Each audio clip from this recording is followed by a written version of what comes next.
Welcome, everybody. Happy Tuesday. Happy Tuesday. We got Pierson in the real part of Texas again. He just making this. You just might as well just come on and move on to Houston. I know a lot more people in this town than I should. Yeah. Just move to Houston. We got, I was about to say anchovies, but that's not what we have. We have, what's the? Yeah, there's a lot. The eggs. The deviled eggs. No.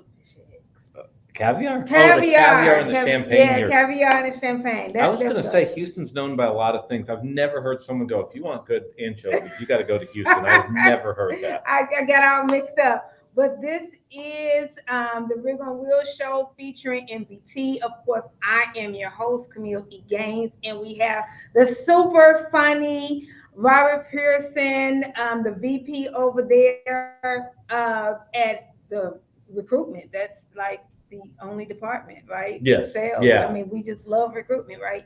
So the VP of recruitment over there at MVT, Mesilla Valley Transportation. We are still the one and only truck driving recruitment podcast show extravaganza, right? Yep. And we are here to give you your trucking insight, your news, your tips for your truck drivers, your recruitment tips. So we're going to make history together, and we got a lot of hot things for you. But I think we're going to just jump off into these this news. I mean, yeah, a lot going on. Yeah, a lot going on. We got some diesel that's dropping, which sounds good, but it's starting to get scary now. Yeah, and we talked about it the last 3 to 4 weeks on the show here, is that we do want it to go down. Down is a good thing, but it's also an indication. Look, when you go back over history and you see in the last 10 years when fuel has been $1.80, it's because there's economic turmoil. At the end of COVID, it was $1.80. In 2008, it's during a huge financial crisis that it got down to $1.80. We're not to that point yet, but we've seen consistent drops. The national average this week dropped 5.1 cents to 3.70, according to the EIA that released that August 12th. This continues a 5-week stretch of declines during which the average diesel price has fallen 16 cents in the past 5 weeks. Yeah. 67 cents cheaper than it was this time in 2023. Diesel dropped in all 10 regions of the weekly survey, the biggest one being in the Gulf Coast, experiencing the largest decrease at 6.5 cents, while the Rocky Mountain region saw the lowest at just half a penny. That continues to go down. I would not freak out until we start seeing 20, 30-cent drops at a time. But I do think it's an indication, if I had to guess, that no one really knows who's going to win the election right now. Yeah. So you have a lot of people, both consumers as well as businesses, that are in a state of purgatory at this moment. They don't know what the playbook's going to be. And one of the things I always track is what Vegas thinks. And I can tell you, if you look at the Bellagio or MGM Grand right now betting on the election, right now Trump and Kamala are literally at 50-cent bets, which is that break-even spot on there that you basically don't know who's going to win.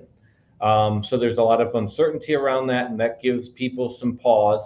It's impacting the spot market. The spot market literally went up 2.5 cents after 2.5% after dropping 6.4 the week before, somewhat holding steady. We saw dry van went up a penny and a half.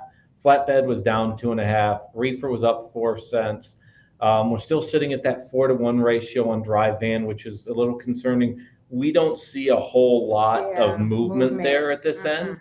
We just kind of seem to be floating around. And so that's a little bit concerning as we go into the election cycle. Down the home stretch of the election, hopefully if we get to November, and we should see December pick up dramatically. But I know it's one of the things. Home Depot recently released their financial outlook. They talked that the second quarter was good for them, but it was artificially good just because of some recent acquisitions. and they're noticing, consumers continue to rein in their spending, which concerns Home Depot. We saw Class 8 trucks continue the downward trend for the 11 consecutive months in terms of volume that they were selling. A lot of this information just has stuff that it's kind of waiting to do something. And right now it's not doing it. And then just to kind of piggyback off of what you're saying about the last 2 to 3 things, literally, is I pulled up an article on Transport Topics that was talking about OPEC. So the potential shift with the oil deficit and the surplus due to the increased OPEC production could lead to lower oil prices. Okay, so we know that. But the surplus can also talk about the slowdown in the global demand. And I think it goes back to the election as well, because our election just runs everything. Oh, it does, even globally. Yeah. So markets like China, which could also lead to the reduction in freight demand. So here we go again. And that's part of the reason why our dollar stores are, I want to say, I don't want to be a Debbie Downer, but in ruin. Well, one of the things that Dollar General found when they released their last financials, and this is kind of concerning for U.S. spending, the average consumer, the average shopper right now at Dollar General is making over $100,000 a year. That is not good, because that is not their target demographic. No. They are not targeting six-figure incomes. No. Generally, that is a sign that people making less than $50,000 are essentially just scraping by. And when you got $100,000 plus wage earners going into a place like Dollar General to shop, that is a sign that they are also being very conscientious about what they're purchasing, how much they're purchasing. So it's one of the things that on face value, when you say, hey, your business has a lot of six-figure customers, that is not always good if that's not the target demographic you're going after. McDonald's, Walmart, Dollar General generally want to see somebody in that $40,000 to $60,000 range as a household income. And what it really points to is people do have the ability to spend. They're choosing not to at this moment. And so that's good and it's bad. Yeah. Yeah. So it feels like we're in a country that's in hold, or purgatory, as I call it. Hopefully it can break loose. I'm optimistic still about the second half of the year compared to the first part of the year. Oh, yeah, absolutely. But with that said, we've come out of that valley. It just doesn't feel like we're going up the hill quick enough as an industry. Yeah, we're definitely ready for the last quarter of the year.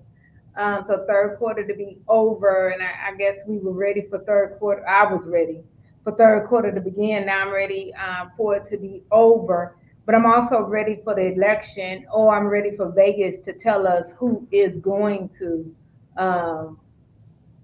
win. Yeah, I honestly, gun to my head, couldn't tell you. I'd tell you to tell my wife and kids I love them. Yeah,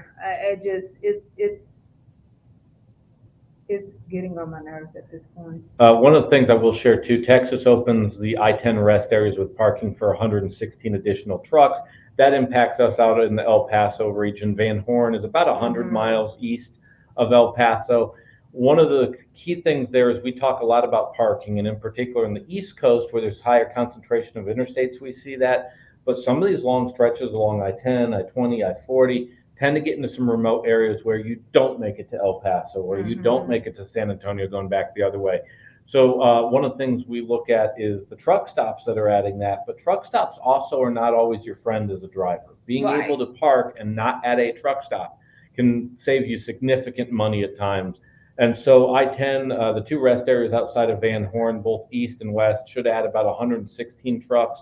And I think the state of Texas is in line over the next 12 months to open up approximately another 600 parking spaces that are in some of these rest areas that are not attached to a truck stop, giving a little more versatility in the state of Texas in terms of where you park your rig.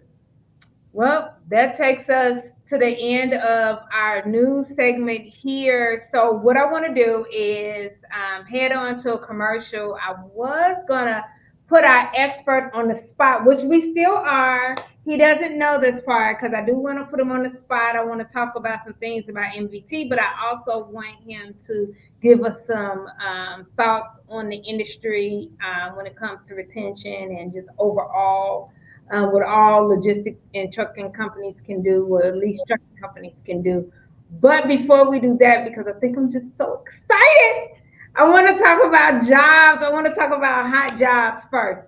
So if Kayla, aka Vanna White, can go ahead and take us to commercial, we come back and I want to talk about the hot jobs.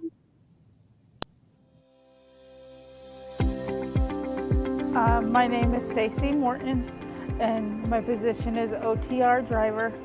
And I've been with the company for 8 months. I enjoy being with part of the family because good miles, uh, nice people. They listen to the drivers. The pay is excellent here at MVT. The home time is very good. You get to go home anytime you want. The dispatchers are really nice. They listen to the drivers, whatever you want. They will do their best to give you what you need. And the equipment is good, and safety is excellent. Yeah, they're fast, and the roadside is good. They listen to you, and they get the job fixed in a timely manner. Yeah, I would recommend other drivers to come to MVT because this is a good place to work, and you get excellent home time and everything that you need here.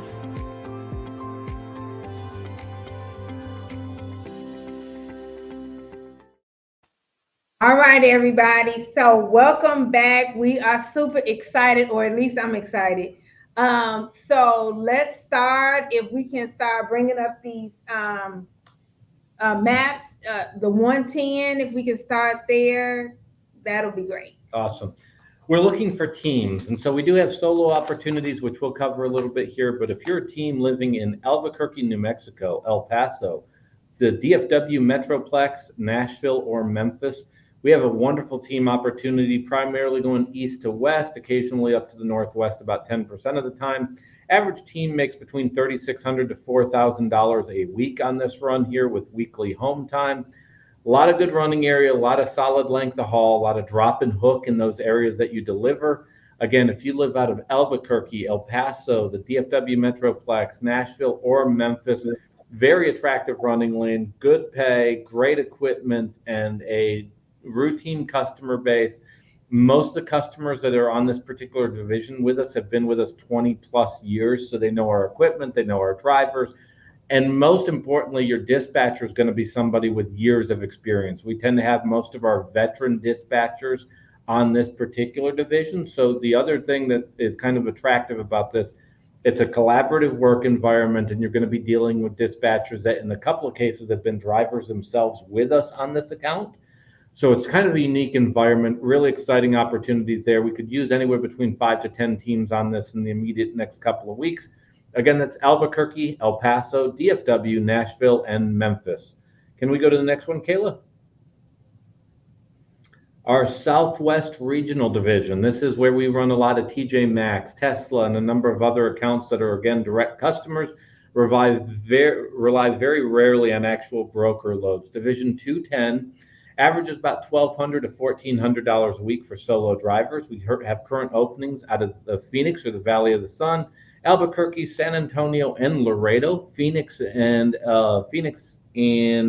Albuquerque would do orientation out of El Paso. San Antonio and Laredo would do orientation out of Laredo specifically. Attractive running lane, clear running lane, detailed customers that understand what we need to be successful on, very specific engineered lanes that allow you to be very consistent in your miles every week. Again, weekly home time, good equipment, good dispatchers, and nice facilities. The nice thing too with this is you're going to go through El Paso and Laredo often, so you'll be able to use our biodiesel, have access to showers, be comfortable, instead of relying heavily on the truck stops, which does make part of this division very attractive. And let's go one more, and then we'll talk about another exciting opportunity that we have. Division 410.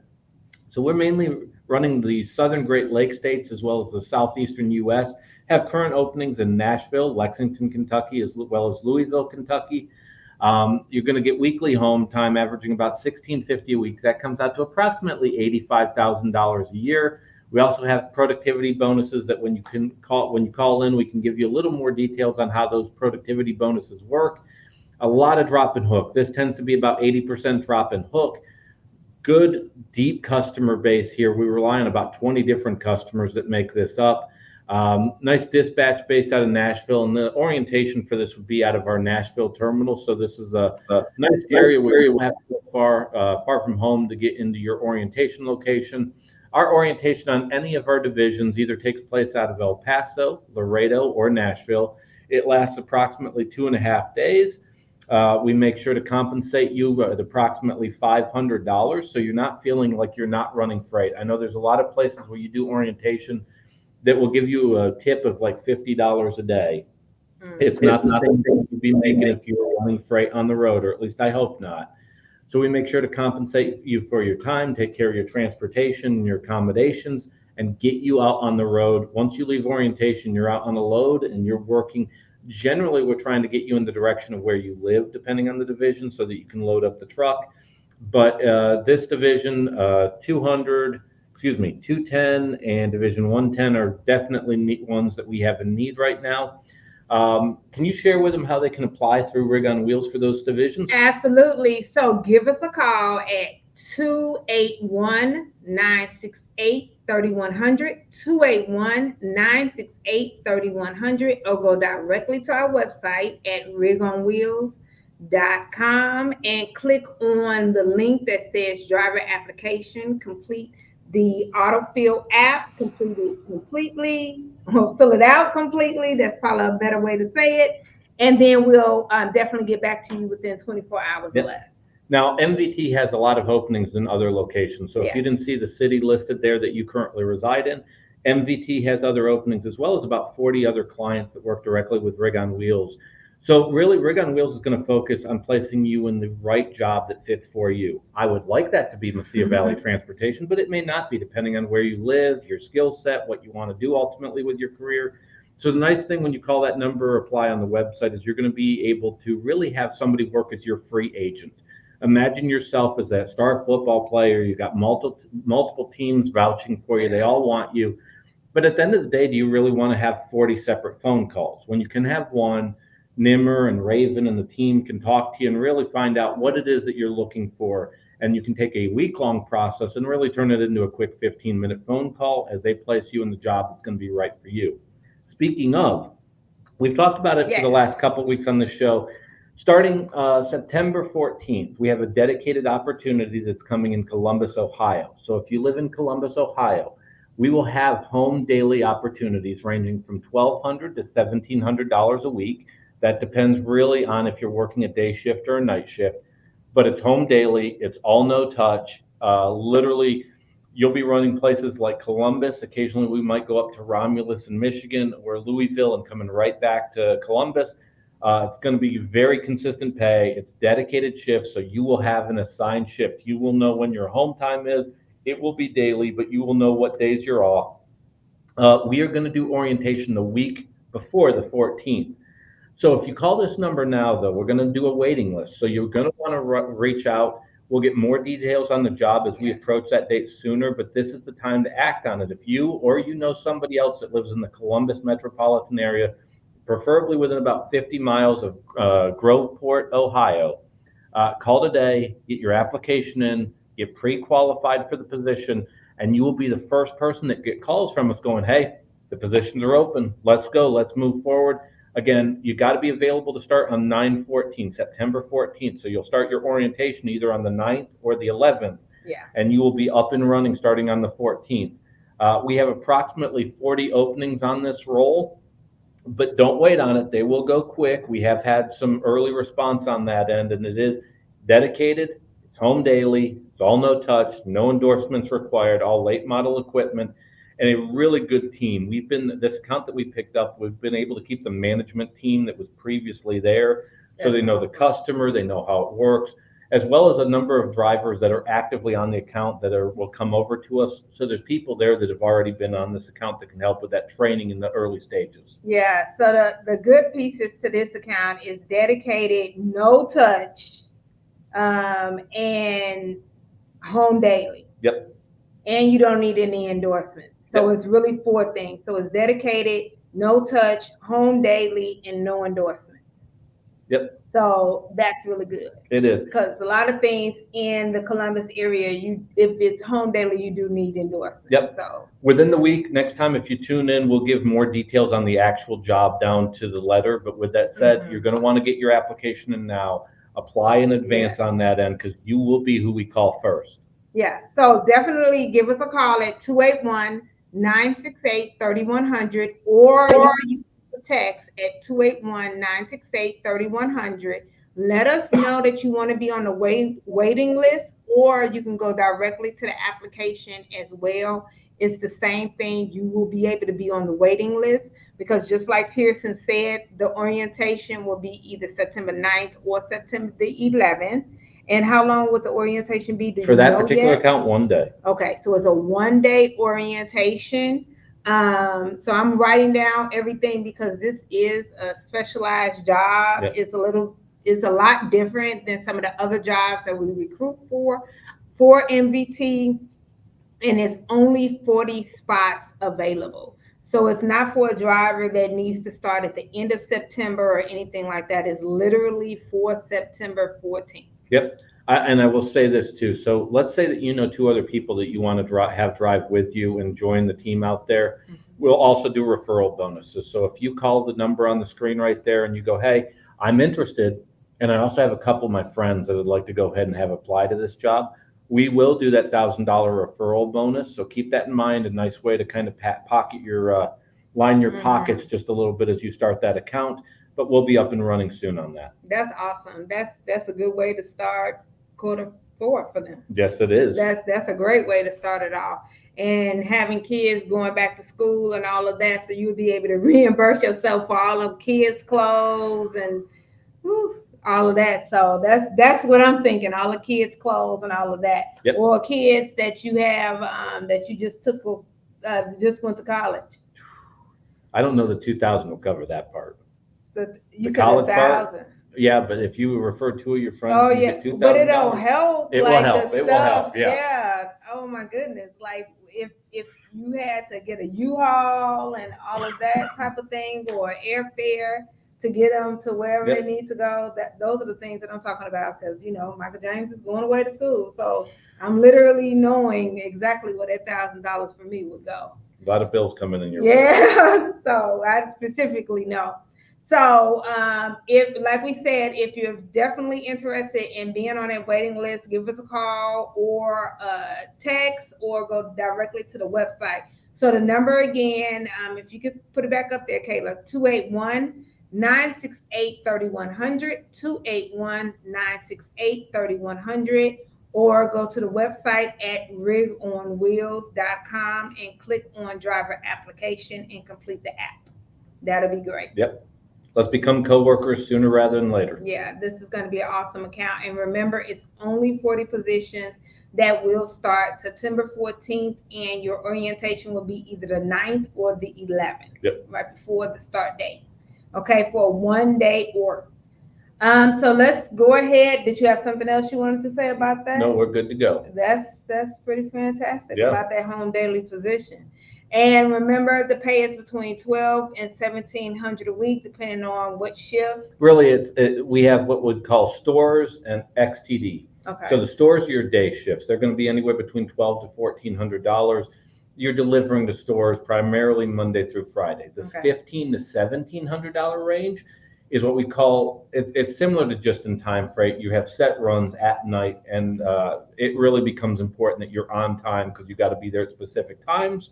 It requires you to work night, but that's why it's $1,500 to $1,700. Sorry, I had a frog in my throat. Oh boy. Frog? No, I stick to frogs. Oh, you're just kidding. A lot of frog kissing. Okay. Yeah. Got to kiss a few frogs to get to a prince or princess, whichever way you go. I'm not here to judge. Yeah. Okay. Prince for me. King. All right. So on that uncomfortable note, we're going to go ahead and go to commercial, come back, and then I'm going to be putting Pierson on the spot. He is having to speak for the entire MVT and the entire trucking community at large. I wear glasses so I look smart as I do it. Awesome. See you in 2 and 2.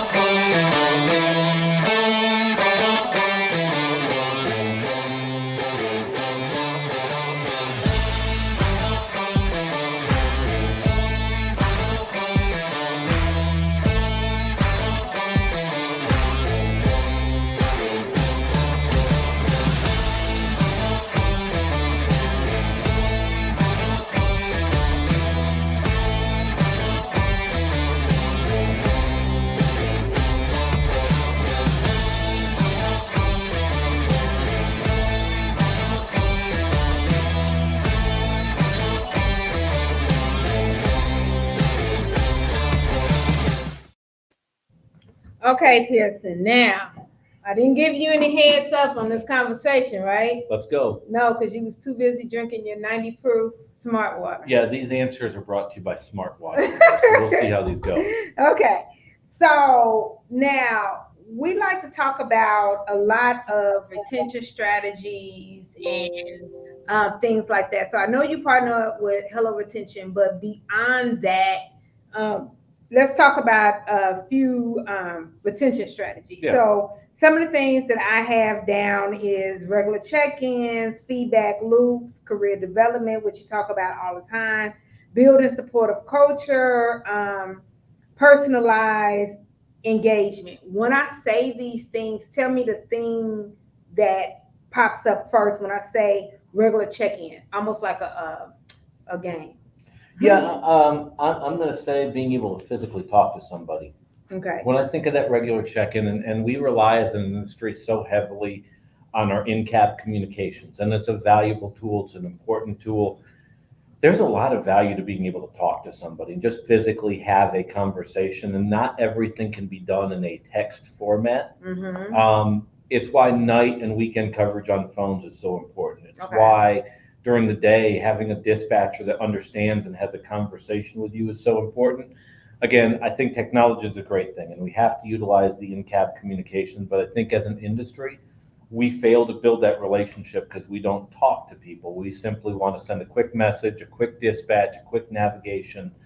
It reminds me of the importance of that physical, being able, when something goes wrong, to talk to somebody. I'm fortunate. If I'm in my office, I can go 10 feet and go talk to somebody to relieve myself Right. of an issue. For a driver that's on the road that may be 1,800 miles away from the terminal, something has gone wrong, and it starts with a small problem, but as time goes on with no answer, it becomes a bigger problem. Normally that moment of crisis, and as a recruiter, I rely on that moment of crisis. You're a driver calling me because it's gotten so bad you can't take it anymore. That's where my next hire comes from. So I'm thankful for it, but if you want to hold on to that driver, you can't let them reach that moment of crisis. They have to have that outlet of, look, can I just talk to somebody and have this solved for me? And I think as an industry, as we continue to become more technology heavy, we lose that. And so that's what it reminds me of, that just having a conversation. Okay, so when you said this, it definitely fell under the two bullet points that I have here. Addressing issues early, Yeah. because that's what you just said. You hit it, you literally just said that, and then building a relationship. Yeah. Yeah. Okay. Because the hard part for us is, as an industry, we will start to think of the driver the same way we do a truck or a trailer. That driver for a dispatcher becomes a resource. And that's a horrible thing because it's a human being that's in that truck. If we remember that it's a human being, we put ourselves and we show empathy of, hey, that person's just like me if they were out on the road, and avoid that idea of what's your driver number with every conversation. Right, yeah. I get why we do it. We got to look them up. I understand. Right. But at the end of the day, as a dispatcher in particular, I get somebody in finance or IT going, I need to see your driver number. But if you're a dispatcher, you should know everybody on your board by name. Right. You shouldn't have to go, what's your driver code? And so it's that relationship becomes pivotal here, especially if you're going to have uncomfortable conversations, which in trucking, you're going to have uncomfortable conversations. I don't want to start an uncomfortable conversation off with, what's your driver number? That's a horrible way to start an uncomfortable conversation. Absolutely. So going to the second one, the first one or two things that come to your mind when I say feedback loops. Addressing the problems. Okay. So it's one thing that you've now had the conversation, you've identified the problem, actually addressing it matters, or at least having a game plan in place. It's one thing when the driver says, I don't like this, but then 30 days later, if there's been no traction on it whatsoever, all the other stuff is pointless. And so you actually have to change something. So it may be a driver saying, your trailers are in horrible condition, and 6 months later, they see the trailer pool's gotten worse, but not better.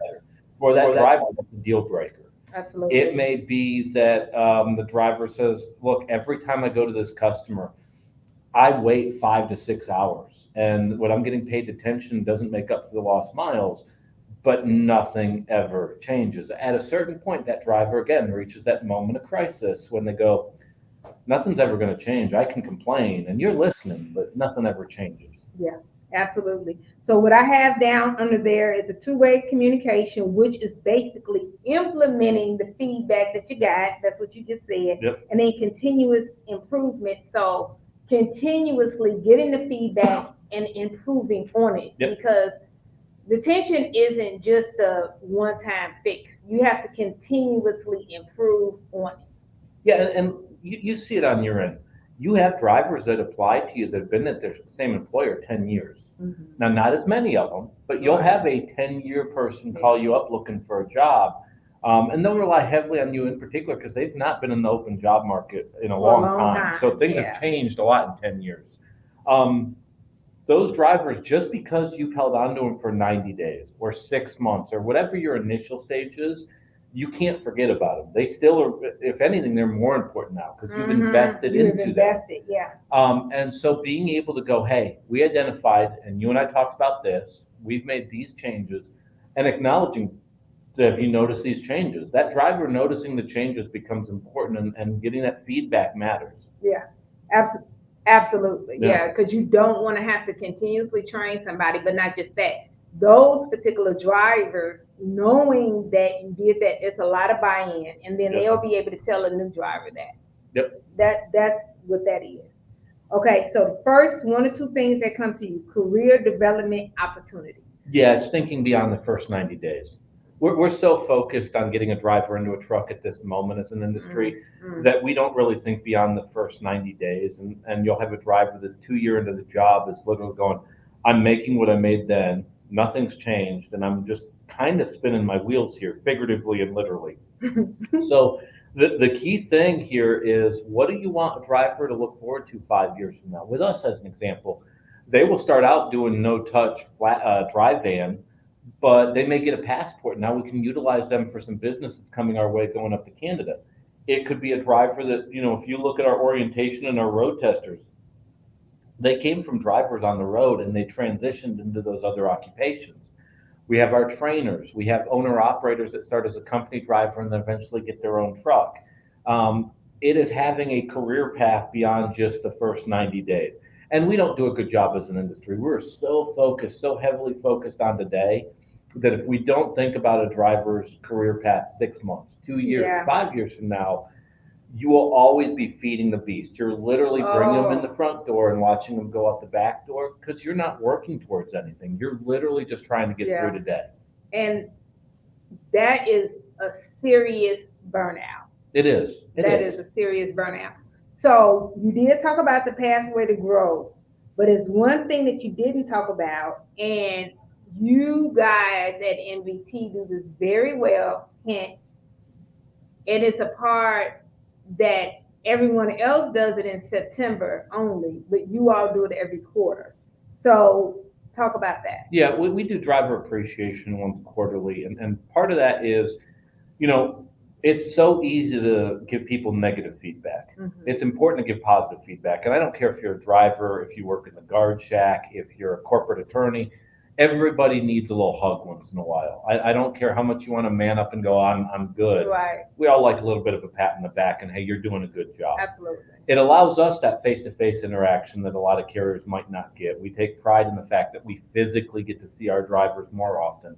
And when you do driver appreciation once a year, statistically speaking, you're not going to get to see a lot of your drivers. We want to see you. We want to talk to you. Our ownership team, our executive leaders want to meet with you.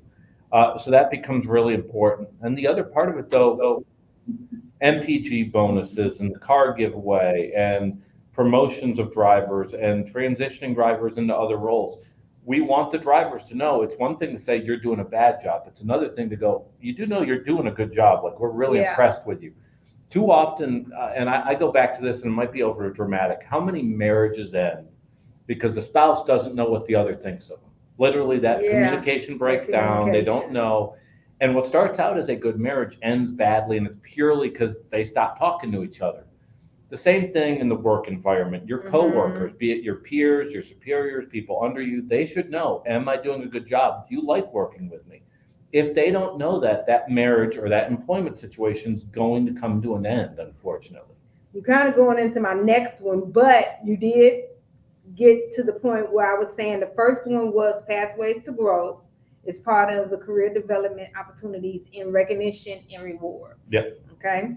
So the things that come to you when it comes to building a supportive culture. Yeah. I think designing jobs that drivers want is step one. So it gets not just into pay, pay's the easy part, but it gets into set Yeah. schedules. It gets into running lanes. Understanding, is my job attractive to what drivers is it attractive to? There's a very honest discussion that needs to take place. And so, there's carriers out there that may have their drivers out for weeks at a time. It's not the end of the world. There are drivers that want Yeah, that job, but you have to be absolutely. realistic about who you're targeting at that point. Mm-hmm. So it's creating a job that does that. It's creating an environment of respect and collaboration. Mm-hmm. Your dispatcher should value the driver. The driver should have reason to value the dispatchers. That collaborative environment makes a big difference. Lastly, and most importantly, there's that saying, it takes a village. It really does. Between support system, it's not just a dispatcher, it's a load planner that works with the customer to line everything up. It is the sales team picking up the freight that's ultimately going to let a driver be successful, not just the company. It's the executive leadership team taking a look and, hey, if we change this, what does it do to our driver base? And having a very long and detailed discussion about that. It's one thing as a company, we have to look at the bottom line. The profit margin of the trucking company can be very narrow. But beyond just the bottom line, you need to have that conversation. What does this do to our driver base? Is this a positive, a negative? Will drivers understand it? If not, do we understand it? Having those discussions becomes really imperative. And okay, so that you did do both of them. You basically explained what the bullet points were. So community and inclusion, basically fostering a sense of community with the drivers, making sure their lanes make sense for them because each driver needs something different. Yes. Okay. That's what it is. You need to make sure that it works for the driver and know what type of driver you're targeting and what type of culture you want at your company. Because MVT wants a different culture than ABC. Yep. Okay. That's the reason why majority of MVT jobs are not out 3 and 4 weeks at a time. Yeah. Okay. And then the mental health support, basically making sure that the drivers are able to cope with the challenges and the changes of the job, for the retention and all of that. So absolutely. basically, that's what you said. Okay, so now when I say personalized engagement, what does that mean to you? That gets into the very first topic we talked about, having a conversation. There are no two drivers that are alike. Every driver is uniquely different. And as much as we try to design things for the masses, and you do need to design things for the masses, this is a one-on-one relationship. Right. And if you don't treat it as a one-on-one relationship, again, you go back to where you're starting conversations with, what's your driver number? You should have a unique one-on-one relationship. So let's say I'm a dispatcher and Kameel, you're one of my drivers and I have 50 other drivers. I should know what your career goals are, what you like, what you don't like, what concerns you have about your job, what you want to do a year from now, what your passions are outside of the truck. Hey, why is home time important to you? Maybe there's stuff that maybe you're starting a side business. Right. Maybe it's that, you have a sick relative and it's really important that you get home. Me understanding you as a person definitely makes that relationship one that's going to be much longer lasting. You're probably willing to tolerate when things don't go wrong because we have an emotional bond at that point. I'm sticking with you on that, and I know a little bit about you. The second piece of that equation is you have confidence that I legitimately care what happens to you. You don't want to get a call from me as a dispatcher going, hey, you made me bonus last month. That's cool, but that doesn't do me any good. Okay. Yeah. On the flip side, if I call you up and go, you know what, we just got an award from one of our customers because of our on-time percentage. I appreciate what you do because our fleet's the one that did that. Nice job, Kameel. That has a lot more meaning. Yeah. Having that one-on-one individualized relationship with the driver makes a huge difference from one carrier to the next. If you want to go to a carrier and you look at any carrier that they won't tell you this, but you discover their turnover rate's above 100%, I promise you one of the things that you'll find is that dispatcher doesn't really know their drivers. Yeah, no. They don't know them and they don't care to know them. No, they are trying to get through the day. Yeah. I got 50 loads I got to take care of today. That's what I'm focused on. Yeah. And doing your job is more than just those 50 loads. Oh, it is. It absolutely is. And at the end of the day, a really good dispatcher is somebody that you really have to look at a whole year of work to judge were they successful Yeah. or were they not. Yeah. If you have a dispatcher that half their drivers leave every 90 days, like a rotating circle or a turnstile, they may have covered all their loads over the course of the year, but that dispatcher is actually really expensive. Yeah, expensive dispatcher, and it's the dispatcher, it's not the driver. Yep. Yeah, it's the dispatcher, not the driver. Well, you definitely covered that too. Tailored communication, right? So face-to-face meetings, and then you will know whether sometimes certain things could need to be face-to-face or telephone, depending. And then celebrating the personal milestones. So, like if whatever is going on with the driver, but the only way you know is if you have a relationship with that particular driver. Yep. And it's not just, I need to cover these 50 loads today. I like, in my past, I've dispatched. I like knowing when I had a driver that had an anniversary coming up, or unfortunately something bad like a death in the family. I like knowing it because I can have that conversation, understand what's going on in their world. I've had a couple conversations where drivers called up and they were not in good spirits, but there was a death in the family. Right. There was something life-wise that was causing this. It wasn't who they were as an individual. But if I don't take the time to build those relationships, I don't know that this driver's snippy with me and now I'm snippy with them. And it de-escalates rapidly. Yeah. And you need to know those things because everybody deserves grace, but we're all human, so you don't realize that if you don't have a human connection with people. Yep. That's just very important. And despite the freight, the trailers, the trucks, we are definitely in a people business. Yeah. This is a people business that's not changing anytime soon. Anyone that gets into trucking because they don't like people will find that this industry is very hard to succeed in if you don't like if people. you don't like people, this is not the industry for you. A lot of people get into this industry though because they're thinking, oh, I can just be in a truck and hide by myself. Most drivers will tell you, you interact with people on a routine basis. Yeah. You may go stretches where you don't, but you interact with people on a routine basis. And then we have to interact with people. Sometimes things get exhausting and you have to take a step back. You have to recharge yourself. I was talking about eating batteries today. It just is what it is. But you still have to deal with people. So we have to know that sometimes it's us, not them. Yep.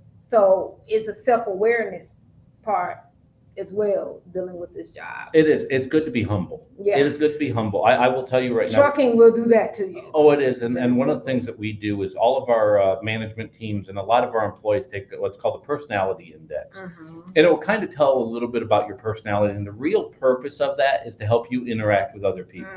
So in my case, I am high dominance. I'm high extroversion. I'm low attention to detail. Low attention to rules and formalities. I am the exact opposite of what most good drivers are. They're the exact opposite. It's not a good thing. It's not a bad thing. It's not a you can't thing, but it does tell you. Yeah, it's how do you communicate with other people. So there's a lot of times where I have to specifically be more patient, get uncomfortable, have a longer conversation, spend a little less time talking, have someone else communicate to me. And it's a good thing to be conscious of because I'm not the one moving thousands of loads every week. We do 500 cross-border moves a day across the U.S. border in Mexico. We don't have one person that does that. It literally takes a bunch of people. And if you can't step back and use your personality, the assets that you have, but take some of the vulnerabilities and address those vulnerabilities, you're not going to be successful. Yeah, it's important that you know your personality traits because you need to know how you show up in a room. Yep. Okay, it's not about what's good or bad. It's about who you are. That's important. Being the bull in the china shop is not always the way to move ahead. Yeah, and that's just period. Well, I'm going to let you off the hook for a few seconds. And what we're going to do is ask Kayla to play the commercial with Carlos, talking about the car giveaway, since we talked a lot about MVT and recognition and the personal aspect of everything. So I do want to highlight that, us talk about that part of it with the leaderboard, which is my favorite part. Yep. And then we'll probably dive back into a few more questions, just a little bit differently. Absolutely. Mi nombre es Carlos Vázquez, tengo trabajando 3 años aproximadamente y somos B1 y andamos en territorio de Estados Unidos. Lo que me gusta de MVT es que tiene buenos viajes, buenos camiones y muy buenas millas. Mi comunicación con el despacho es muy buena y todo eso, y siempre están a la orden del día. ¿Qué pienso del equipo de los camiones? Pues que están muy bien y les dan sus mantenimientos, sus PO y todo lo demás, alineación y balanceo, todo, cambio de llantas y excelente servicio. La compañía cada trimestre regala un auto para los operadores.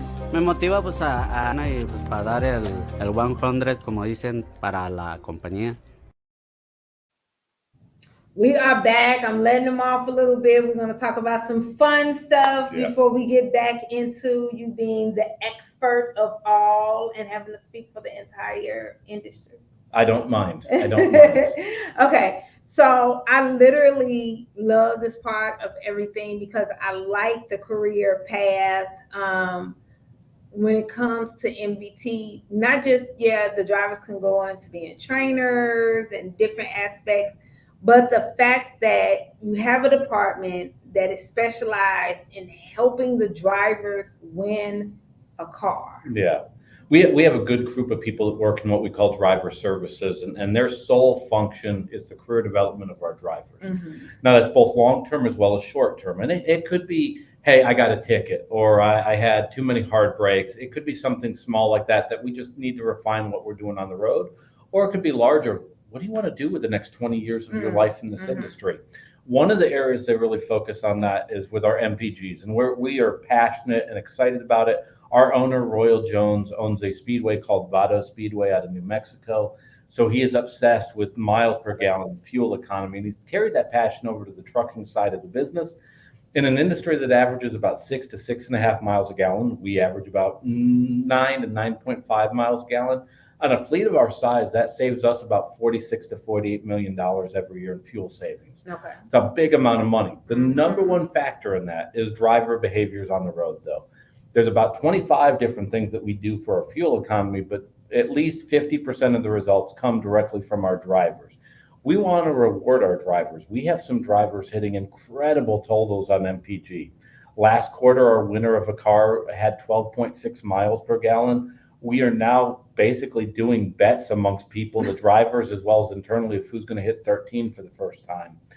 It is coming, especially with the newer trucks we have coming in. It's coming. So with that said, what we do is whoever has the best fuel economy for the quarter, we give a brand new car to. Whoever has the best fuel economy for the year, we give $25,000 to. Very popular. We have about 200 of our drivers right now that I promise you are watching a leaderboard that we have posted very quickly. In this case, a 2023 Nissan Sentra. It's a beautiful car. I thought you was going to say. I'm not going to say Sinatra. I keep making that mistake. Turns out Frank Sinatra does not work with Nissan and hasn't, even post-mortem. With that said... I thought that he was like Royal Jones' friend. I don't know. Royal knows a lot of people. You'll never know. But with that said, it's an exciting giveaway. Royal will show up, literally give the car to the driver. We want to talk to the driver. It tends to be a really great conversation with the winner of it because it's not luck that makes somebody get those results. And that driver ends up giving us invaluable feedback on a number of factors. But with that said, if you don't win it this quarter, you could win it the next quarter. We have people that might finish in the 500th place and the next quarter be in that top 10 as they're fighting it out to get that MPG bonus. Every week, you're able to go to any of our terminal locations, Nashville, Laredo, Dallas, DFW, Hutchins in particular, and El Paso, and physically see where you are versus the pecking order. Plus, on your in-cab communications, you always have that visibility where you can see exactly where you rank on your MPGs. It's a brand new car. It's $25,000 for the year-long winner, but you're not alone in it. Your fleet manager, the driver services teams, and a number of other people, including our relationship with Penske, get involved to try to give you the best chance at winning that car. It's something we take a lot of pride in. Our drivers take a lot of pride in. And you'll find on the 25,000, we have a driver named Roberto Sandoval. He's won it 5 different times over his 22 years with us. Love it. With that said, you don't necessarily need to be with us 20 years to win this. We've had people win it with as little as 9 months of experience in our industry that turned around as a team and ended up getting the best MPG bonus. We've had everybody from all different divisions win from it. So it is not prone to one division or one type of driver. Every driver that's won has come from every walk of life you possibly can think of. So the opportunity's there, and I like that it allows us to celebrate not just success, but wild success. I didn't think in my career I'd be seeing people getting 12 plus miles a gallon. I didn't think, quite frankly, it was possible. But we have at least 5 to 6 people now doing it every single quarter.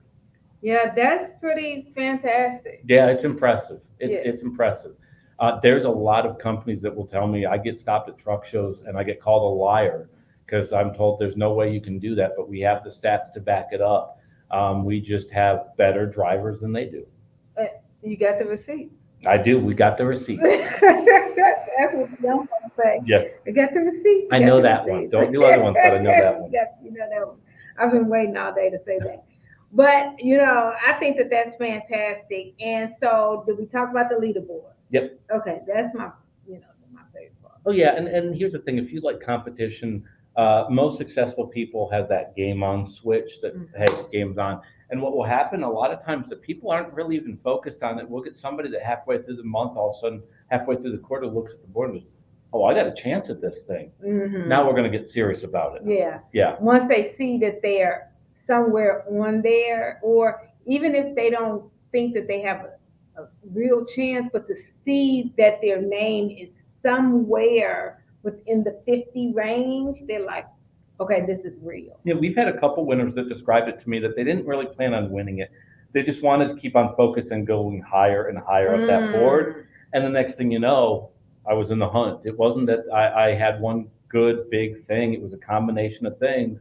And one day I walked through the board, and in one case I had a driver I was talking to a couple weeks ago that was in the grill to get a cheeseburger going. Oh crap, I got a chance. I'm 8th right now. So he's now pretty excited about it. That's awesome. And then you all have a cook. Yeah, Jamie and the team there at our grill, they do a great job. I like the huevos rancheros in particular for breakfast, but they cook a mean pork chop. I mean, we have donuts here. And the caviar and champagne. Yeah. Oh, yeah, the caviar that I call anchovies. I forget. That's right.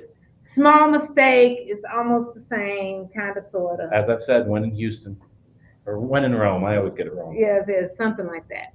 But what we want to do is, because we talked about the trucks and things like that, so I think this is a good job for us to put on the commercial with Joe, actually showing the inside of the truck. Absolutely. So this is a great time for that. So if you can go ahead and do that, Caleb, this is a fantastic time.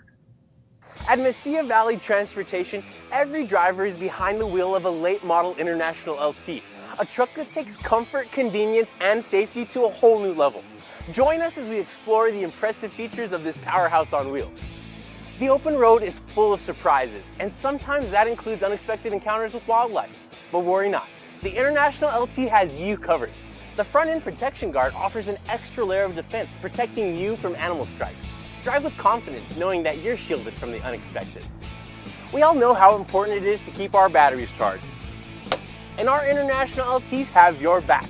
The Cummins X15 is equipped with an auto start feature, ensuring that your batteries are automatically recharged when they run low on volts. It's a seamless process that keeps you powered up and ready to hit the road. Disc brakes and an engine brake provide reliable and safe stopping power when you need it most. You can have peace of mind knowing that you're in control. Safety is at the forefront of what we do. Our International LTs are equipped with top-of-the-line safety features to ensure your well-being while out on the road. These tractors are equipped with Bendix fusion protection, collision mitigation, and lane departure warning. Achieving good fuel efficiency deserves recognition. With the International LT, your efforts don't go unnoticed. When you consistently achieve impressive miles per gallon, the International LT rewards you with increased speed. It's a little extra motivation to keep you pushing for better fuel economy. After a long drive, you're ready for a well-deserved break. With the International LT, you can enjoy your rest period in absolute comfort. Thanks to its auxiliary power unit, you can keep the driver's cabin heated or cooled just the way you like it. No matter the weather outside, you'll always find your sweet spot within our International LTs. The International LT understands that comfort extends beyond driving. It's a space where you can truly feel at home. I'm a big guy, and I have room to move around in here. With plenty of room to spare, the International LT accommodates even the tallest drivers. And there's ample storage for all your clothes, cooking essentials, and tools, making life on the road even more convenient. Speaking of cooking, bring along your appliances and don't sacrifice any luxuries thanks to all of our International LTs being equipped with built-in inverters. Dry your hair, make a smoothie, or play a game, all from the comfort of your truck. We take pride in our well-maintained fleet. And if by chance you do come across something wrong on your truck, you're never far from help thanks to our valuable relationship with Penske. With more than 750 brick and mortar Penske shops nationwide, their expert team is always ready to assist you. From routine maintenance to unexpected repairs, they'll get you taken care of and back on the road in no time. And there you have it. Just a few things about this late model International LT that make MVT the place to be.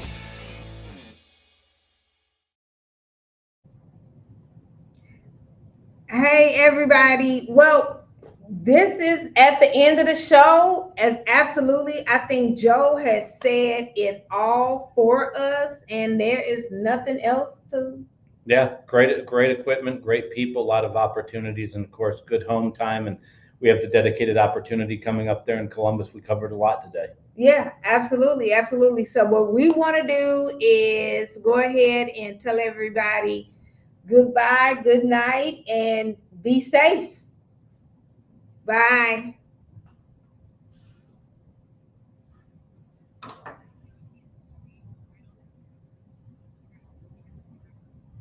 Okay.